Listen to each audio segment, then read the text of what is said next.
नमस्कार दोस्तों, कक्षा 8 सामाजिक विज्ञान क्विज में आप सभी का हार्दिक स्वागत है। आप यदि इस चैनल पर नए हैं तो चैनल को सब्सक्राइब करें, वीडियो को लाइक जरूर करें। पहला सवाल, बिरसा मुंडा का जन्म कब हुआ? तो बिरसा मुंडा का जन्म 1875 ईस्वी में हुआ था। दूसरा सवाल, आदिवासी समाज दीकू शब्द का प्रयोग किनके लिए करता था? आदिवासी समाज दीकू शब्द का प्रयोग बाहरी लोगों के लिए करता था। तीसरा सवाल, संथालों ने किस वर्ष बगावत की? तो इसका सही जवाब है सन 1855 ईस्वी में संथालों ने बगावत की। अगला सवाल, झूम खेती करने वाले किसानों का निवास स्थान क्या था? तो झूम खेती करने वाले किसानों का निवास स्थान पूर्वोत्तर और मध्य भारत के पर्वतीय एवं जंगली क्षेत्र था। अगला सवाल, झूम खेती का दूसरा नाम क्या है? झूम खेती का दूसरा नाम घुमंतु खेती है।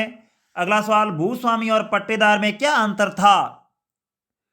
भूस्वामी व पट्टेदार में अंतर था। भूस्वामी को अपनी जमीन का सरकार को लगान चुकाना पड़ता था, जबकि पट्टेदार भाड़े पर जमीन लेकर खेती करता था।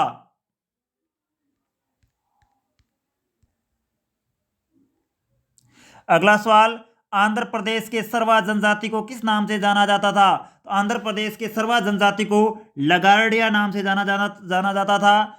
अगला सवाल, माझा प्रवास पुस्तक के लेखक कौन है? माझा प्रवास पुस्तक के लेखक विष्णु भट्ट गोडसे हैं। अगला सवाल, 1857 ईस्वी के विद्रोह के समय भारत का गवर्नर जनरल कौन था?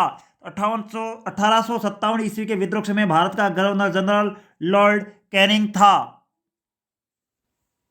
अगला सवाल, 1857 के विद्रोह का प्रमुख कारण क्या था? ए, सैनिकों की धार्मिक भावनाओं और आस्था को ठेस पहुंचाना। बी, भारतीय समाज में सुधार के लिए बनाए गए कानून। सी, भारतीय शासकों के प्रति अंग्रेजों की नीति। तो ये तीनों कारण 1857 के विद्रोह के प्रमुख कारण थे। तो सही जवाब होगा ऑप्शन नंबर 4, ए, बी और सी।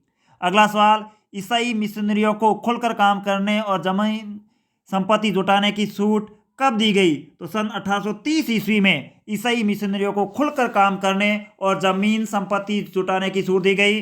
अगला सवाल, 1857 के विद्रोह के बाद ब्रिटिश सरकार द्वारा किए गए बदलावों के बारे में कौन सा कथन गलत है? तो इसमें ऑप्शन नंबर 2, मुसलमानों को उनकी सहायता करने के लिए पुरस्कृत किया गया, ये कथन गलत है। बाकी तीनों कथन सही है। इस प्रकार हमारा कक्षा 8 सामाजिक क्विज यहीं समाप्त होता है। धन्यवाद।